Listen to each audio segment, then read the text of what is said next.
നമസ്കാരം. വർഷം 1990. മലയാള സിനിമാ ലോകം ആകാംക്ഷയോടെ കാത്തിരുന്ന ഒരു ചിത്രത്തിന്റെ പിറവിക്ക് കളമൊരുങ്ങുകയായിരുന്നു. ദശരഥം എന്ന ചിത്രത്തിന്റെ തിരക്കിട്ട ഷൂട്ടിങ്ങിനിടയിൽ മോഹൻലാൽ സിബി മലയിലിനോടും ലോഹിതദാസിനോടും ഒരു ആഗ്രഹം പങ്കുവച്ചു. സ്വന്തമായി ഒരു നിർമ്മാണ കമ്പനി തുടങ്ങുന്നു.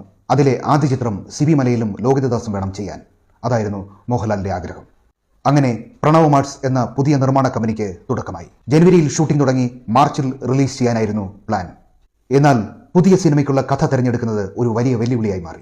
ദശരഥത്തിന് ശേഷം പ്രേക്ഷകരുടെ പ്രതീക്ഷയ്ക്കൊത്ത് ഒരു ചിത്രം നൽകേണ്ടത് തങ്ങളുടെ ഉത്തരവാദിത്തമാണെന്ന് സിബി മലയിലിനും ലോഹിതദാസിനും ബോധ്യമുണ്ടായിരുന്നു. ഒരുപാട് കഥകൾ ആലോചിച്ചിട്ടും തൃപ്തികരമായി ഒന്നിലെത്താൻ അവർക്ക് കഴിഞ്ഞില്ല. സമയം കുറവായതുകൊണ്ട് പ്രോജക്റ്റ് മാറ്റിവെക്കാൻ മോഹൻലാലിനോട് പറയാൻ അവർ തീരുമാനിച്ചു. പക്ഷേ മോഹൻലാൽ അവർ തന്നെ മുമ്പൊരിക്കൽ പറഞ്ഞ കഥയെക്കുറിച്ച് ഓർമ്മിപ്പിച്ചു. ദശരഥത്തിന്റെ കഥ പറയുമ്പോൾ അതിന്റെ കൂടെ മറ്റൊരു കഥ കൂടി അന്ന് അവർ പറഞ്ഞിരുന്നു. ഒരു രാജകൊട്ടാരം പശ്ചാത്തലമായുള്ള കഥ. പിന്നീട് ദശരഥം സംഭവിക്കുകയായിരുന്നു. മറ്റൊരു നിർമ്മാതാവിനോട് പറഞ്ഞിരുന്ന കഥയാണെങ്കിലും അവർക്ക് വേണ്ടി ദശരഥം ചെയ്തു കഴിഞ്ഞതുകൊണ്ട് നമ്മൾ ഈ കഥ ഉപയോഗിക്കുന്നതുകൊണ്ട് തെറ്റില്ല എന്ന് മോഹൻലാൽ അവരോട് പറഞ്ഞു. ഒരു വൺ ലൈൻ ലോഹിതദാസ് പറഞ്ഞിരുന്നുവെങ്കിലും ആ കഥയുടെ പശ്ചാത്തലം ലോഹിതദാസിനും സിബി മലയിലിനും അത്ര പരിചയമില്ലാത്തതും പുതുമയുള്ളതുമായിരുന്നു. സാധാരണക്കാരുടെ ജീവിതം തിരശീലയിൽ എത്തിച്ച ലോഹിതദാസിന് കൊട്ടാരത്തിലെ ജീവിതത്തെക്കുറിച്ച് പഠിച്ച് തിരക്കഥ പൂർത്തിയാക്കാൻ കൂടുതൽ സമയം വേണ്ടി വന്നു.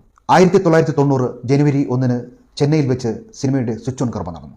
അവിടെ ഒരു ഗാനത്തിന്റെ റെക്കോർഡിംഗും ചെയ്തു. സിബി മലയിൽ മുമ്പ് സംഗീതത്തിന് ഇത്രയധികം പ്രാധാന്യമുള്ള ഒരു സിനിമ ചെയ്തിട്ടില്ലായിരുന്നു. ഒന്നിലധികം പാട്ടുകൾ സെമി ക്ലാസിക്കൽ സ്വഭാവമുള്ളവയായിരുന്നു. അങ്ങനെ പാട്ടിന്റെ കാര്യത്തിൽ അണിയറയിൽ ധാരാളം ചർച്ചകൾ നടന്നു. പൂജയുടെ തലേദിവസം മോഹൻലാൽ MG ശ്രീകുമാറിനെ കൊണ്ട് ഒരു പാട്ട് പാടിക്കാമോ എന്ന് സിബി മലയിലിനോട് ചോദിച്ചു. എന്നാൽ ഈ സിനിമയിലെ 4 പാട്ടുകളും നായക കഥാപാത്രമായ മോഹൻലാൽ പാടുന്നതുകൊണ്ട് യേശുദാസിനെ കൊണ്ട് പാടിക്കാനായിരുന്നു രവീന്ദ്രൻ മാഷിന്റെയും ലോഹിതദാസിന്റെയും സിബി മലയിലിന്റെയും തീരുമാനം. MG ശ്രീകുമാറിന്റെ ശബ്ദം മനോഹരമാണെങ്കിലും ഈ ക്ലാസിക്കൽ പാട്ടുകൾക്ക് യേശുദാസിന്റെ ശബ്ദമാണ് കൂടുതൽ അനുയോജ്യമെന്ന് അവർക്ക് തോന്നി. പക്ഷേ മോഹൻലാലിന്റെ അഭിപ്രായം തള്ളിക്കളയാൻ പറ്റാത്ത സാഹചര്യമായതുകൊണ്ട് MG ശ്രീകുമാറിന് മറ്റൊരു ഗാനം നൽകാൻ അവർ തീരുമാനിച്ചു. അങ്ങനെയാണ് നാദരൂപിണി എന്ന ഗാനം MG ശ്രീകുമാർ പാടുന്നത്. ഈ പാട്ട് സീനിൽ അഭിനയിച്ചിരുന്നത് കൈതപ്രമായിരുന്നു. എന്നാൽ കൈതപ്രം ആ പാട്ട് കേട്ടപ്പോൾ അതിന് ഒരു ധാർഷ്ട്യമില്ലെന്ന് പറഞ്ഞു. കാരണം കൈതപ്രത്തിന്റെ ആ കഥാപാത്രം ഇടയ്ക്ക് വന്നുപോകുന്ന ഒരു ധാർഷ്ട്യ സ്വഭാവമുള്ളയാളായിരുന്നു. അതിന് MG ശ്രീകുമാറിന്റെ മധുരമായ ആലാപനം ചേരില്ലായിരുന്നു. അങ്ങനെ സിനിമയിൽ രവീന്ദ്രൻ മാഷിന്റെ ശബ്ദത്തിലുള്ള പാട്ട് ഉൾപ്പെടുത്തിയിരുന്നുവെങ്കിലും ഇന്ന് നമ്മൾ കാണുന്ന രംഗങ്ങളിലെല്ലാം MG ശ്രീകുമാറിന്റെ ശബ്ദത്തിലുള്ള നാദരൂപണിയാണ് കേൾക്കുന്നത്. മത്സര ഗാനരംഗത്ത് ആരെ കൊണ്ടുവരുമെന്ന് ആലോചിച്ചിരിക്കുമ്പോൾ സംഗീതം അഭ്യസിച്ചിട്ടുള്ള ഒരാൾ വേണമെന്ന കാഴ്ചപ്പാടിൽ ലോഹിതദാസാണ് കൈതപ്രം ദാമോദരൻ നമ്പൂതിരിയെ നിർദ്ദേശിക്കുന്നത്. ആ ഗാനരംഗത്തിൽ കൈതപ്രത്തിന് വേണ്ടി ആലപിച്ചിരിക്കുന്നത് രവീന്ദ്രൻ മാഷാണ്. ഒരു ചെറിയ ഭാഗത്ത് നെടുമുടി വേണുവിന് വേണ്ടി സംഗീത സംവിധായകൻ ശരത്തും ആലപിച്ചിട്ടുണ്ട്. നായികയായി നൃത്തം അറിയാവുന്ന ഒരാളെയാണ് ആലോചിച്ചിരുന്നത്. വിതരണക്കാരനായ 7 Arts വിജയകുമാർ അന്ന് തമിഴിൽ പ്രശസ്തയായ ഗൗതമിയെ നിർദ്ദേശിച്ചു.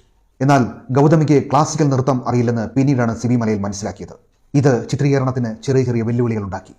ചില ഗാനരംഗങ്ങളിൽ നല്ല നല്ല നൃത്തച്ചുവടുകളാണ് പ്ലാൻ ചെയ്തിരുന്നത്. ഗൗതമിക്ക് നൃത്തം വശമില്ലാത്തതുകൊണ്ട് അതൊക്കെ ഒഴിവാക്കുകയായിരുന്നു. പ്രധാന ചിത്രീകരണങ്ങളെല്ലാം നടന്നത് പത്മനാഭപുരം പാലസിൽ വെച്ചായിരുന്നു. സിനിമയുടെ ഫൈനൽ എഡിറ്റിംഗ് പൂർത്തിയായപ്പോൾ സിബി മലയിലിന് വല്ലാത്ത ഒരു ആത്മവിശ്വാസം തോന്നി. എന്നാൽ റിലീസിന് ദിവസങ്ങൾ മാത്രം ബാക്കിയുള്ളപ്പോൾ പ്രിവ്യൂ കണ്ട ഒരു സംവിധായകൻ ക്ലൈമാക്സിൽ എന്തോ പ്രശ്നമുണ്ടെന്ന് നിർമ്മാതാവ് കൂടിയായ മോഹൻലാലിനെ ധരിപ്പിച്ചു. മോഹൻലാൽ അത് സിബി മലയിലിനോട് പറയുകയും ചെയ്തു. സിബി മലയിലിന് വല്ലാത്ത ഒരു ആശങ്കയുണ്ടായി. ആകെ മാനസിക വിഷമത്തിലായ സിബി മലയിലിനെ എഡിറ്റർ ഭൂമിനാഥൻ ആശ്വസിപ്പിച്ചു. കിട്ടാവുന്നതിൽ വെച്ച് ഏറ്റവും നല്ല ക്ലൈമാക്സ് ആണിതെന്നും ആൾക്കാർ അങ്ങനെ പലതും പറയുമെന്നും അത് മാറ്റേണ്ട ആവശ്യമില്ലെന്നും ഭൂമിനാഥൻ അഭിപ്രായപ്പെട്ടു. ആ വിശ്വാസം വെറുതെയായില്ല. സിനിമ വമ്പൻ ഹിറ്റായി മാറി. സിബി മലയിലിന്റെ കരിയറിലെ ഏറ്റവും കൂടുതൽ കളക്ഷൻ നേടിയ ചിത്രമായി. മോഹൻലാൽ നിർമ്മാതാവായിരുന്നുവെങ്കിലും മറ്റുള്ള കാര്യങ്ങളിലൊന്നും ഇടപെടാറില്ലായിരുന്നു. സിനിമ സംവിധായകന്റെ ഇഷ്ടത്തിന് വിട്ടുകൊടുക്കുക എന്നത് ഒരു ചെറിയ കാര്യമല്ല. അങ്ങനെയാണ് ഹിറ്റുകൾ ഉണ്ടാവുന്നത്. ഒരുപാട് വെല്ലുവിളികളെയും ആശങ്കകളെയും അതിജീവിച്ച് ഈ ചിത്രം ഒരു ക്ലാസിക് ഹിറ്റായി മാറി. നിരവധി അവാർഡുകൾ വാരിക്കൂട്ടിയ ഒരു ചിത്രമായിരുന്നു ഇത്. കൈതപ്രത്തിന്റെ രചനയ്ക്ക് രവീന്ദ്രൻ മാഷിന്റെ മനോഹരമായ സംഗീതം.